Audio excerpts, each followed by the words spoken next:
Hello and welcome back once again to the kitchen for Cooking with Rev, I guess, or Rev's Kitchen, or In the Kitchen with Rev, whatever I'm calling this show. We're going to cook some more stuff today. First of all, sorry about my hair. I just got out of the shower and it looks ridiculous. Sides are starting to grow back out and they actually poof up over the part that's actually still long enough to lay down. So I might have to trim up my hair in the next couple days. Anyway, that has nothing to do with the kitchen. So what are we making today? We are making a quick and easy meatloaf. There's hundreds of recipes for meatloafs out there. This is not my personal recipe. This is one that someone sent to me a long time ago online. I tried it. Real simple. It's 5 ingredients total, and it's actually really good. Well, 6 ingredients technically, but it's real simple to do and actually tastes pretty good. It's not my special secret recipe, but in order to get that, I'd have to kill you. So, no. Maybe I'll do a video on my personal recipe at some point. It's been a long time since I made my personal recipe, though, so not sure if I actually remember how to make it. So anyway, let's get started on this. First, I'm going to show you guys what you need for the ingredients.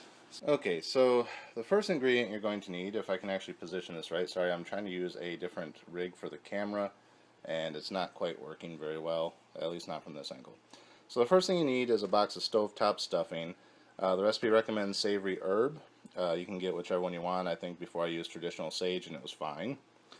So that's the first item. Second item is Lipton's dry onion soup mix. I will get into this a little bit more in a minute, but for right now that's the second ingredient. Third ingredient, obviously ground beef. You need, recipe says 1.5 pounds. I usually do 2 pounds just because it's easier. I actually have 2 packs here that are 1.5 pounds each, but I have plans for the remainder of it, so I will show you that as I go. You need 2 eggs. I'm not going to take them out of the carton right now because I don't want them to fall on the floor and get broken. The next item is 1 cup of water. There's no water in here yet, but you will need 1 cup of that.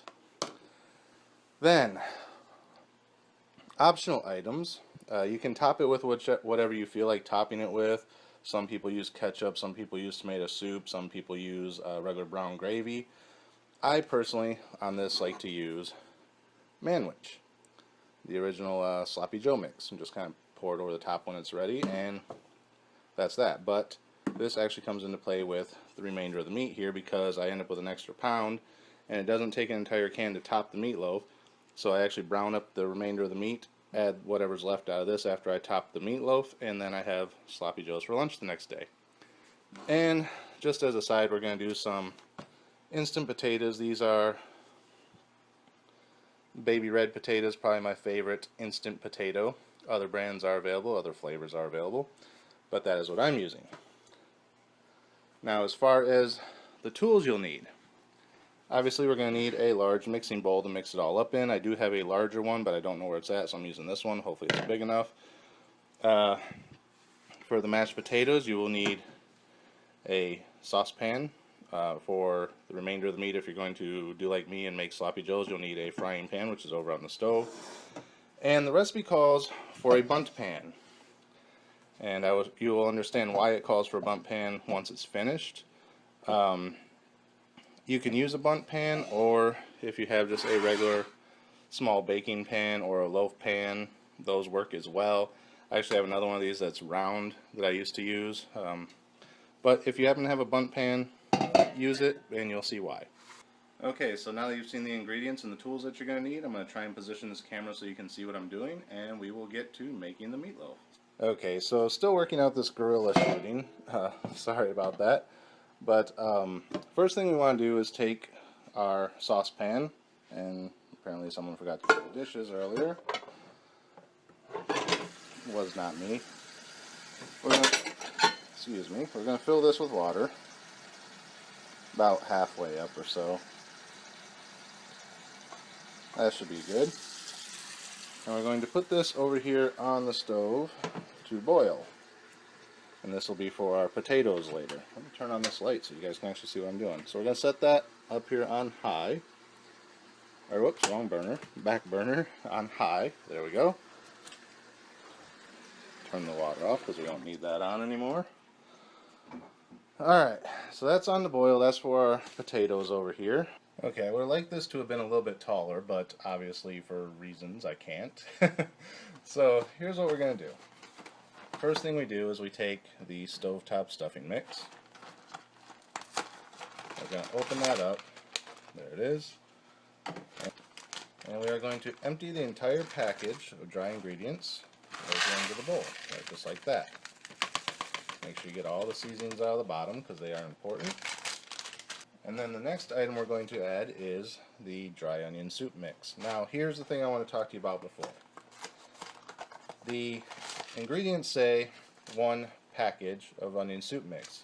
Inside of this box is not 1, but 2 envelopes. And originally I thought it meant 1 envelope, so I only put 1 envelope in. I later found out that 1 package actually refers to the full box, which is both envelopes. So now we're going to add not 1 but 2 envelopes in, and then we will continue.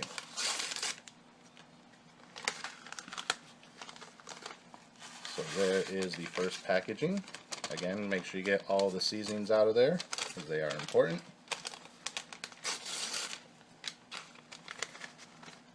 And there is the second envelope.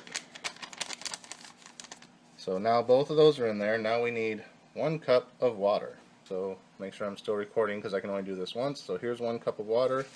It goes in like that. Now what you want to do is mix this all up. Make sure you've washed your hands first of all, which I did. And then just kind of mix the water in to all the breading and onion soup mix. Make sure it all gets incorporated nicely. It's a nice mix together. Turn it a little bit. You guys know how to make a meatloaf, right? You use your hands. My mother wanted to use this contraption she's got over here that's like a meat hook spinner thing like you see on professional TV. But with a meatloaf, you use your hands. Okay, now the recipe says to let this sit for 5 minutes to let the water absorb into the breading. So I will see you in 5 minutes. Okay, one other thing I was going to tell you guys is we need to preheat the oven here. Oops, bake. And we're going to set it to 350 degrees, so we're going to start preheating that. My mother likes to store things in the oven, so always check and make sure everything's out of it. And as you can see, our water here for the potatoes has started to boil, so I'm going to go ahead and start those. We'll be right back. Okay guys, so I was going to start the potatoes and I realized I'd screwed this up. It says on the back of the package that I need to heat 4 cups of water exactly, and I don't know how much that is. So what I'm going to do is transfer 4 cups of water into another pan, because once it's boiling you're supposed to turn it off anyway. So hopefully I don't melt my measuring cup here. And actually I'm going to see if I got a glass one I can use, and then measure out 4 cups of hot water and we'll go from there. Okay guys, I'm actually fairly incredible at my job because I used a glass 2 cup measuring cup and poured this boiling water out into another pot, and it turns out what was in there was exactly 4 cups, give or take a drop. So I actually got pretty lucky, so I'm going to wait till that comes back up to a boil and then we'll finish up the potatoes. Okay, we're back to a boil, so I'm going to move it up here to the front burner because it says remove it from heat. We're going to empty in the entire contents of this pouch of potatoes, and then it says to whisk it with a fork. I really don't like doing this in my good metal pans, but it's what you gotta do for potatoes. So you just want to get all this mixed in until it starts to coagulate and look like potatoes. And there's our oven done preheating, which means the stuffing mix has been absorbing water for at least 5 minutes. So we are ready to move on to the next step as soon as we finish these. I'll turn off that back burner, by the way. So I'm actually going to switch over to a spoon because I don't like that scraping in the bottom of the pan. It says to use a fork because that allows it to aerate the mix and make it fluffy and light, and the water absorbs easier. But as you can see, it's starting to look the consistency of mashed potatoes regardless. So once you're there, everything kind of pulls away, and there's not any water residue left that you can see. You're pretty good. I think then it says to let it sit for a few minutes. Yeah. Cover and let stand for 5 minutes. Okay. So there's that. We have our cover, and we're going to let that stand for 5 minutes. And while that stands, we're going to go back to making the meatloaf. Okay guys, so here we are back at our stuffing mixture. It's been 5 minutes, so that is all nice and absorbed now, as you can see.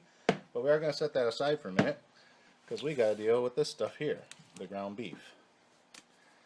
So, as I said, one full one of these is going to go in, so that gets set aside. The second one, we don't need all of it. We only need like a third of it. So, say, if there's a third, there's a third. So we only need 1/3 of that. So we're going to open it up. Again, wash your hands, because you are dealing with food with your hands. If you want to wear gloves, you can wear gloves. Alright, and don't get the blood and stuff all over the counter. Alright, so 1/3 of this, let's say there's a third, there's a third, there's a third. So we're going to go with this third over here. Just grab your standard butter knife, and like I said, if we were going to third it out, we'd go like right about there, and then right about there. That look about right to you guys? So what we're going to do is take this back third, because we only need 2 pounds in the meatloaf. So we're going to pull that out. If I can, it's kind of crumbly.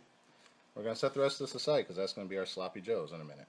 So there's 1/3 of a pound, or 1/2 pound I should say, because that's 1.5 pounds.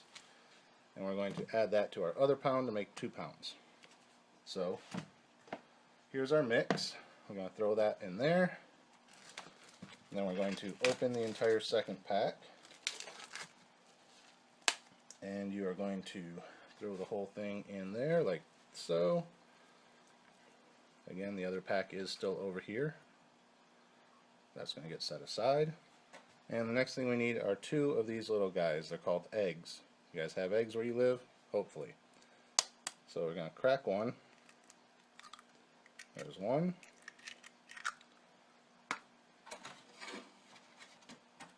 And there is 2. I like to crack my eggs with another egg, so I usually would have 3 laying out, because there's the third one, but we're not going to put that in here. We only need the 2.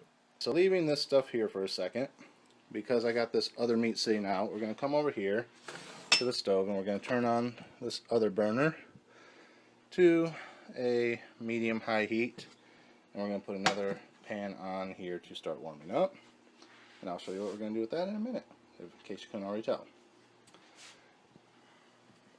Okay, so back over here to our meat mixture. Now the next step is obviously to mix all this up. Again, wash your hands before you do this. We are going to be using our bare hands. As you can see, mine are all nice and clean under the fingernails. They won't be in a second though, so here we go.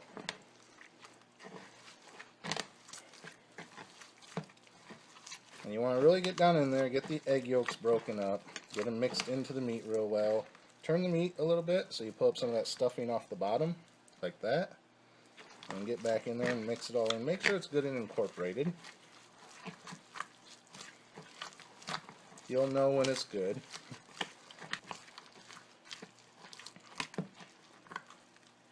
Turn it a little bit. See, there's more stuffing from the bottom. You want that stuffing to kind of absorb those eggs. And you want the stuffing incorporated throughout the meat, not just a big lump of it on the bottom. Like I said, normally I have a slightly bigger pan that I use when I do this. I don't know where it's, or a bowl, I should say mixing bowl, that I use when I do this, but I don't know where it's at. So this is kind of hard for me to get into, but it's working out. So remember to flip it every so often, give it a good mix. You want everything incorporated real well. As you notice, it's starting to look a little bit drier. All that loose egg yolk-iness is gone, and everything's kind of looking more like just regular meat. And you'll notice it's like more sticking to your hands as opposed to being all wet and gooey like it was a minute ago. Give it one more half a turn. Press it down. The thing is, when you go in, you want to pinch and then kind of twist your hand, in case you can't tell. And you want to do it with both hands just to help incorporate everything. Okay, that looks pretty good to me. So there you see everything's kind of incorporated together. You can see all the stuffing, the meat, the eggs, everything. It's all in together.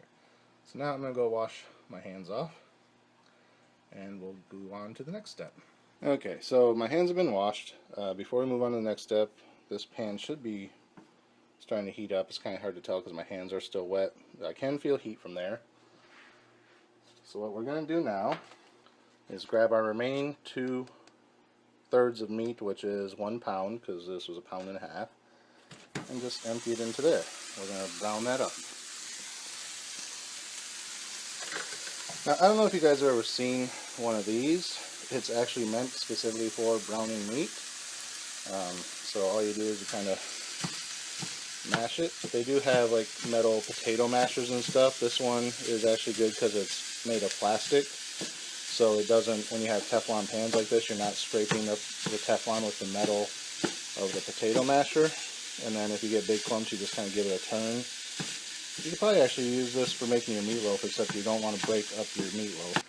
So basically we're just browning up this meat, and then we're going to set it aside to use later after we finish the meatloaf. So there is that. And the reason I put lids on meat when I'm browning it is because it traps the heat and allows it to brown evenly on top and bottom. And then we'll just kind of do that until it's done. So now on to the meatloaf. Okay, the next thing that I forgot to show you is you actually want to grease your bundt pan before you actually put the meat into it. So you can use butter or cooking spray or whatever. I got some regular Pam baking spray. I hate this stuff, but it does the job. So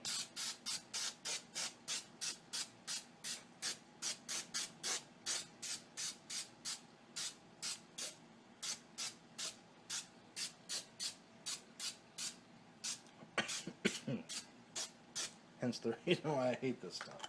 Okay, so I've got a nice even coating there. And now we're going to dump our meat mixture into here, and we're going to put it evenly around.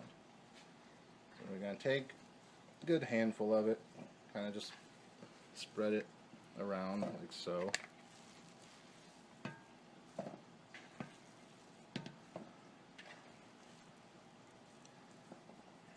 So basically kind of like that.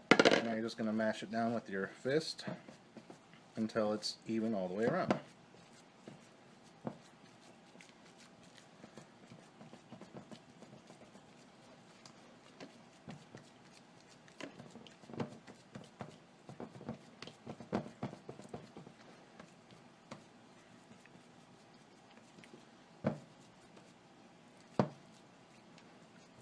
Looks a little thin on this side, so I'm trying to push some of it around. Okay, so kind of like that.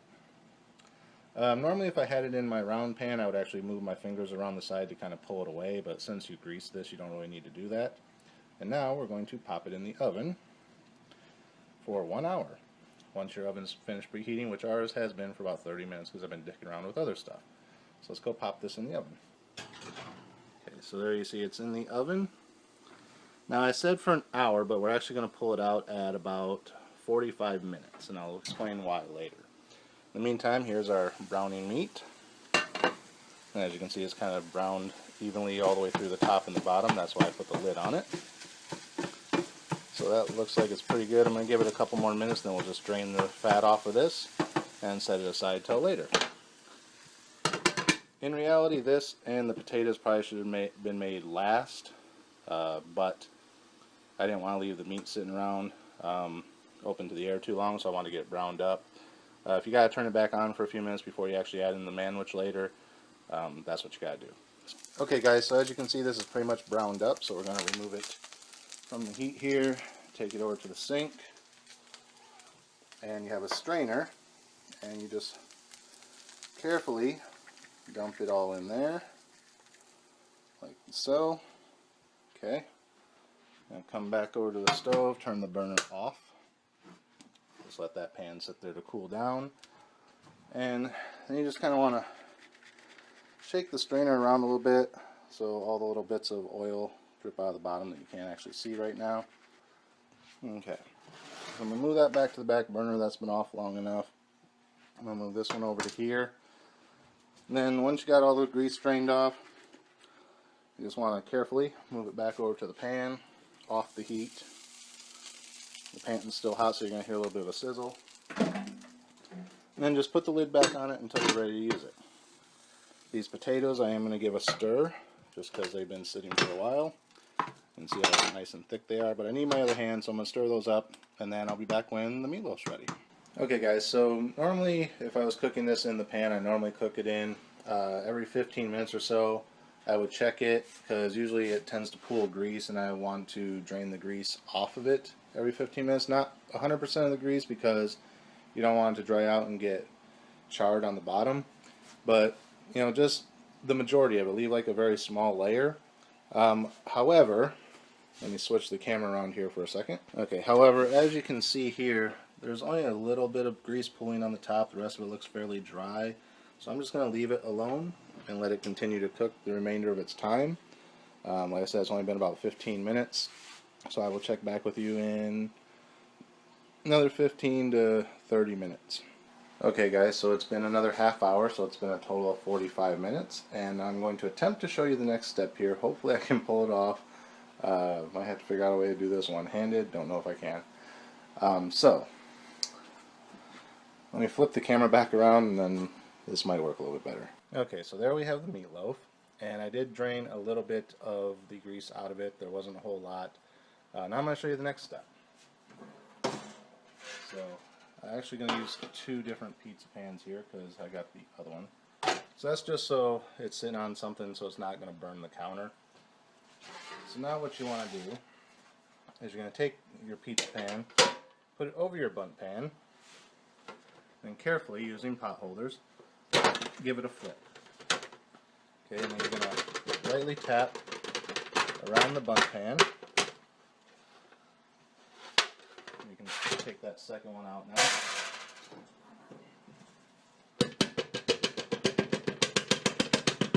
Like so.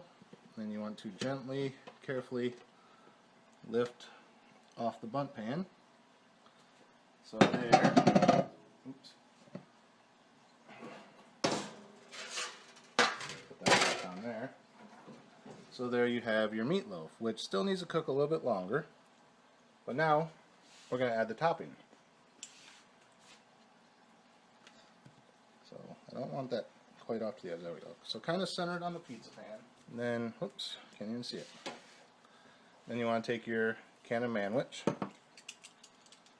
You're going to open it up.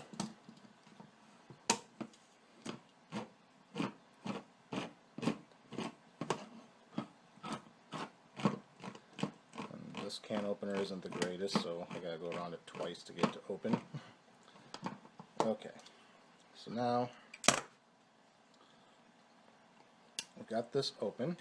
And what you're going to do is lightly drizzle it over the top.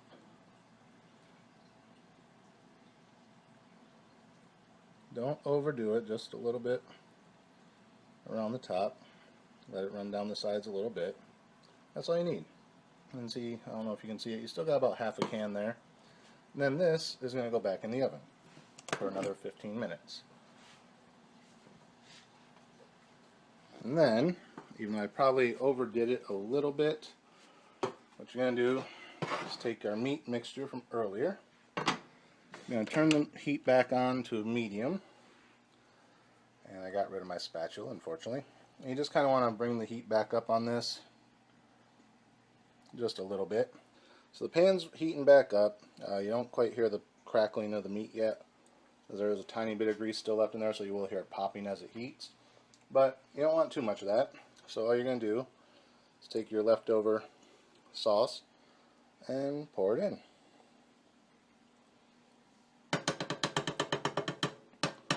And this is how you make sloppy joes. It's pretty self-explanatory if you don't know how. I don't know if you guys can hear it on the microphone, but now you can kind of start to hear it sizzling, which is what you want. Now you just kind of mix it all together. And normally you're supposed to use the whole can for a pound of meat. This is probably a little bit less than a pound, so it doesn't really matter. Normally I wouldn't have used quite as much on the meatloaf as I did. I went a little bit overboard in one spot. But as you can see, it's coating up pretty well. If you need a little bit more, let's come over here to the fridge and grab your regular old ketchup here. And give it about a little spiral. That'll give you more of that red. we go. That's looking a little bit better. Sorry, I keep moving the camera off center. You just give that a good mix so it looks about like that. You don't really have much of the gray meat, it's all kind of red. Like so. Give it a little bit of taste here. Yep. Now you're just going to let that heat through, and then lunch for tomorrow is done. So put the lid back on and let it sit. Normally, like I said, I would have done this and the potatoes about now when there's only 15 minutes left in the cook time of the meatloaf. But I didn't want to leave all that stuff laying around. So that's why it got done early. So once that's done heating up and the meatloaf's done, then I will show you the final presentation. Okay guys, so I actually ended up giving it an extra 5 minutes. And what you want is, whoa, not steam in your face. And not my giant finger either. So what you want is a nice kind of crusted sauce on top like that, so it's ready to come out. So I'm going to grab that, and then I'll show you the plating. Okay, so there's a bit better look at it. You can see how it's kind of nice and hardly crusted on there. I do have a towel under this, so it's not burning the counter, so don't worry about that. In the meantime, we're going to turn off the oven. Okay, so now I want to transfer this onto that plate. So let's see if I can manage to do this without it coming apart and making a mess. Okay, so there is that onto a nice clean plate. Now I'm going to show you the rest of it. Why use a bundt pan. But first I need another spoon. You'll do. So what you want to do now is you take your mashed taters here. Get yourself a nice heaping spoonful, and it goes right there in the middle. Nice heaping spoonful of smashed potatoes mixed in with your meatloaf. Now obviously you can't get it all in there, it's just for presentation. Set this aside, someone else will eat it. And as you can see back here, our Sloppy Joe is done. It's been resting for about 5 minutes, so let it cool down a little bit, put it in the fridge, have it for lunch tomorrow. Now, I used manwich mix on here just so I can make the second meal out of it. However, the recipe originally called for topping it with brown gravy. I don't have any here, but they do normally come in packages like this one. This is just taco seasoning. Usually they're in the same aisle, if not nearby. You boil some water, and then you just stir in the sauce, the packet, until the powder's all dissolved. Then you let it sit for like 5 minutes and it thickens, and then you would just kind of drizzle it over the top of everything. I got this covered because I'm not going to eat it right now because my mom gets home in like an hour, so that'll keep it semi-warm until she gets home. But you would just kind of drizzle it over the meat and the potatoes in this form. I think I have a picture of it, so I'll probably post that here too. But yeah, these cost less than $1, maybe $1 at the most. And actually, if you wanted to spice up your meatloaf a little bit, you could probably put this in with the dry ingredients like the stuffing and stuff before you mix it up, but I haven't tried that, so don't hold me to it. And another thing the recipe suggests is that you can also put the meatloaf into a muffin tin instead of into a bundt pan or a normal pan, and kind of make little individual meatloaves. I haven't tried that yet. I would like to. Again, you just cook it for an hour, and then like towards, halfway through or so, empty out any grease that's accumulated so it doesn't overflow all over your oven. Then like towards the last 10-15 minutes or so, you would spoon like a little bit of whatever you're, if you're going to use ketchup or tomato soup or manwich mix, you would spoon like maybe a teaspoon, 2 teaspoons over top of it. Let that bake the remaining 10-15 minutes, and then you could put like a scoop of mashed potatoes on top of it like it's frosting on your cupcake, although I would take it out of the tin first just to make it easier. But yeah, other than that, or if you wanted to use the brown gravy, just put the scoop of mashed potatoes on top and then drizzle brown gravy all over the top of it. Either way you do it, there's no wrong way to do it. So that is it for this episode again. I was going to cut a piece and let you guys see me eat it, just so you can see that I do actually eat the food I cook. But like I said, I'm waiting for my mother to get home. She should be here in about a half hour, and I got to finish up some other video stuff. So I'm going to go do that. Maybe I'll sneak one in later of me eating it. But until then, as always, thank you guys for watching. Remember, like, comment, rate, subscribe. Share the video if you want someone else to see how to make an easy meatloaf. Like I said, it's 5-6 ingredients total, and takes an hour of your time. And you actually, if you do it my way, you get a second meal out of it. So, yeah. So remember, like, comment, rate, subscribe, share the video. Links are in the description down there and up here, or up here. One of these corners in the lower right-hand corner of the channel banner on YouTube. And until next time, I haven't come up with an ending for this yet, have I?